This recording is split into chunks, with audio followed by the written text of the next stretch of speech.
ಎಷ್ಟೊತ್ತಿಗೆ ಅಡ್ಮಿಟ್ ಮಾಡಿದ್ರಿ, ಎಷ್ಟೊತ್ತಿಗೆ ಈಗ ಮೂವಿ ಶೂಟಿಂಗು ಶೈನ್ ಶೆಟ್ಟಿ ಅವ್ರ ನಾಯಕರಾಗಿ ಹೊಸದಾಗಿ ಮಾಡ್ತಾ ಇರೋ ಮೂವಿ ಶೂಟಿಂಗೋಸ್ಕರ ಅಂತ ಉಡುಪಿಗೆ ಬಂದಿದ್ದರು.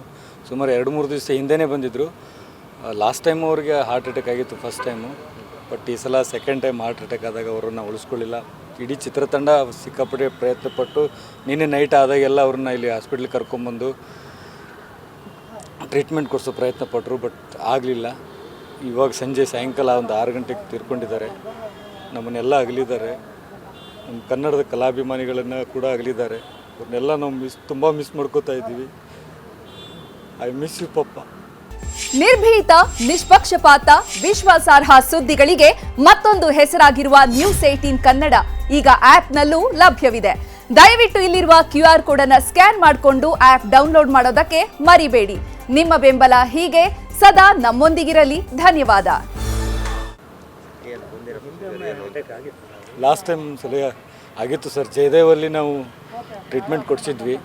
1 ವರ್ಷ ತನಕ ಆರಾಮಾಗಿದ್ದರು, ಬಟ್ ಇವಾಗ ಇಲ್ಲಿ ಶೂಟಿಂಗ್ ಬಂದಾಗ ಅನ್ಎಕ್ಸ್ಪೆಕ್ಟೆಡ್ ಆಗಿ ಹಾರ್ಟ್ ಅಟ್ಯಾಕ್ ಆಯ್ತು ಸರ್. ಸೆಕೆಂಡ್ ಟೈಮ್ ತೀವ್ರ ಸರ್. ಸೀರಿಯಸ್, ವೆರಿ ಸೀರಿಯಸ್ ಅಂದರೆ ವೆರಿ ಸೀರಿಯಸ್ ಆಗಿತ್ತು. ಹಿನ್ನೆಲೆ ಸ್ವಲ್ಪ ಹೇಳಿ ಸರ್, ಅಂದರೆ ತುಂಬ ಡ್ರಾಮಾ. ಹೌದು ಸರ್, ತುಂಬ ಡ್ರಾಮಾ. ಸುಮಾರು ಉತ್ತರ ಕರ್ನಾಟಕದಲ್ಲಿ 30-35 ವರ್ಷದಿಂದ ಡ್ರಾಮಾ ಮಾಡ್ತಾಯಿದ್ರು. ಅವ್ರದ್ದೇ ಸ್ವಂತ ಕಂಪನಿ ಇತ್ತು. ಸುಮಾರು ಒಂದು 60-70 ಕನ್ನಡ ಸಿನಿಮಾಗಳಲ್ಲಿ ಮಾಡಿದ್ದಾರೆ. ಅದನ್ನು ಗುರುತಿಸಿ ಈಗಿನ ಸರ್ಕಾರ, ನಮ್ಮ ಕರ್ನಾಟಕ ಸರ್ಕಾರ ಅವರಿಗೆ ರಂಗಾಯಣದ ನಿರ್ದೇಶಕ, ಧಾರವಾಡದ ರಂಗಾಯಣದ ನಿರ್ದೇಶಕರನ್ನಾಗಿ ಮಾಡಿದರು. ಸೊ ಸುಮಾರು ಒಂದು 75 ಮೂವಿ ಮಾಡಿದ್ದಾರೆ ಸರ್ ಕನ್ನಡ. ಇನ್ನು ಸುಮಾರು ಒಂದು 8 ಸಿನಿಮಾಗಳು ರಿಲೀಸ್ ಆಗಬೇಕು. ಬಟ್ ಇದು ಶೈನ್ ಶೆಟ್ಟಿ ಅವ್ರದ್ದು ಹೊಸ ಮೂವಿ ಸ್ಟಾರ್ಟ್ ಮಾಡಿದರು. ನಮ್ಮ ಫ್ಯಾಮಿಲಿ ಕಡೆಯಿಂದ ಅವರಿಗೆ ಆ್ಯಕ್ಚುಲಿ ಸಾರಿ ಹೇಳೋಕ್ಕೆ ಇಷ್ಟಪಡ್ತೀವಿ.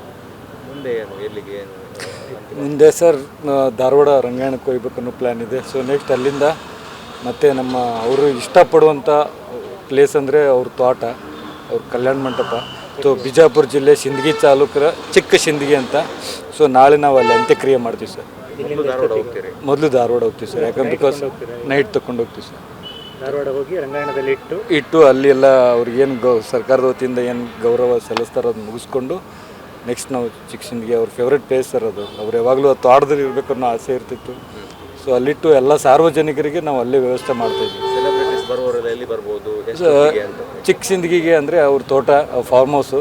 ಸೊ ದಯವಿಟ್ಟು ಯಾರೇ ಬರೋರಿದ್ರು, ಅಭಿಮಾನಿಗಳಾಗಿರಲಿ ಅಥವಾ ಯಾರೇ ಆಗಿರಲಿ, ಅವ್ರನ್ನ ಪ್ರೀತಿಸೋರಾಗಿರಲಿ, ದಯವಿಟ್ಟು ಅವ್ರ ತೋಟ ಅಂದರೆ ಚಿಕ್ಕ ಸಿಂದಗಿ ಗುಲ್ಬರ್ಗ ಹೋಗೋ ದಾರಿಯಲ್ಲಿದೆ. ಸೊ ದಯವಿಟ್ಟು ಎಲ್ಲರೂ ಅಲ್ಲೇ ಬನ್ನಿ ಅಂತ ಕೇಳಿ.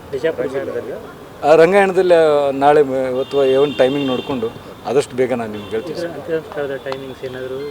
ಇನ್ನೂ ಪ್ಲ್ಯಾನ್ ಮಾಡಿಲ್ಲ ಸರ್, ಯಾಕಂದ್ರೆ ಧಾರವಾಡಕ್ಕೆ ಹೋಗಿ ಅಲ್ಲಿಂದ ಅಲ್ಲಿಗೆ ಹೋಗಬೇಕಾಗಿದೆ. ಸೊ ನಾಳೆ ಸಾಯಂಕಾಲದವರೆಗೂ ನಾವು ಅಂತ್ಯಕ್ರಿಯೆ ಮಾಡೋ ಪ್ಲ್ಯಾನ್ ಮಾಡಿದ್ದೀವಿ ಸರ್. ಭರತ್ ತಾಳಿಕೋಟಿ ಅಂತ ಅವ್ರ ಜ್ಯೇಷ್ಠ ಪುತ್ರ. ಎಷ್ಟು ಮಕ್ಕಳು? 2 ಗಂಡು ಮಕ್ಕಳು, 3 ಹೆಣ್ಮಕ್ಳು.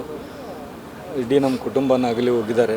ಅವ್ರ ಆತ್ಮಕ್ಕೆ ಶಾಂತಿ ಸಿಗಲಿ ಅಂತ ಈ ನಿಮ್ಮ ಮುಖಾಂತರ ಕೇಳ್ಕೊತೀನಿ ಸರ್. ನಾಟಕದಲ್ಲಿ ಅವರಿಗೆ ಏನಲ್ಲಿ ಹೆಸರು, ಆ ಭಾಗದಲ್ಲಿ ಅವರಿಗೆ ಜನಪ್ರಿಯ ನಾಟಕಗಳು ಯಾವುದು? ಕಲಿಯುಗದ ಕುಡುಕ ಅಂತ ಅವ್ರದ್ದು ಎವರ್ಗ್ರೀನ್ ಡ್ರಾಮಾ, ಅದು ತುಂಬ ಹಿಟ್ಟಾಗಿತ್ತು. ಅದರಿಂದನೇ ಅವ್ರು ಇಷ್ಟೆಲ್ಲ ಮುಂದುವರೆದಿದ್ರು. ಕಲಿಯುಗದ ಕುಡುಕ, ಇನ್ನೂ ಸುಮಾರು ಡ್ರಾಮಾಗಳು ಮಾಡಿದರು. ಬಟ್ ಪ್ರತ್ಯೇಕವಾಗಿ ಆ ಡ್ರಾಮಾ ಮುಖಾಂತರ ಅವರು ಹೆಚ್ಚು ಜನಪ್ರಿಯತೆಗೊಂಡಿದ್ರು ಸರ್.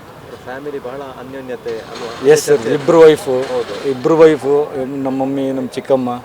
ಸೊ ನಾವು ಗಂಡು ಮಕ್ಕಳು, 3 ಮಂದಿ ಹೆಣ್ಮಕ್ಳು. ಅವ್ರ ಮಕ್ಕಳನ್ನು ಸೇರಿಸ್ಕೊಂಡೆ ನಾನು ಹೇಳಿದ್ದು ಸರ್. ನಾವು ಅಷ್ಟು ಅನ್ಯೋನ್ಯವಾಗಿ ಮುಂಚೆಯಿಂದ ಬೆಳೆದಿರೋ ಕಾರಣಕ್ಕೋಸ್ಕರ ಎಲ್ಲರೂ ಇಡೀ ಎಂಟೈರ್ ಫ್ಯಾಮಿಲಿನೇ ನಾವು ಡ್ರಾಮಾದಲ್ಲಿ ಆ್ಯಕ್ಟ್ ಮಾಡ್ತಾಯಿದ್ವಿ. ನಿರ್ಭೀತ, ನಿಷ್ಪಕ್ಷಪಾತ, ವಿಶ್ವಾಸಾರ್ಹ ಸುದ್ದಿಗಳಿಗೆ ಮತ್ತೊಂದು ಹೆಸರಾಗಿರುವ News18 ಕನ್ನಡ ಈಗ ಆಪ್ನಲ್ಲೂ ಲಭ್ಯವಿದೆ. ದಯವಿಟ್ಟು ಇಲ್ಲಿರುವ QR ಕೋಡ್ ಸ್ಕ್ಯಾನ್ ಮಾಡಿಕೊಂಡು ಆಪ್ ಡೌನ್ಲೋಡ್ ಮಾಡೋದಕ್ಕೆ ಮರಿಬೇಡಿ. ನಿಮ್ಮ ಬೆಂಬಲ ಹೀಗೆ ಸದಾ ನಮ್ಮೊಂದಿಗಿರಲಿ. ಧನ್ಯವಾದ.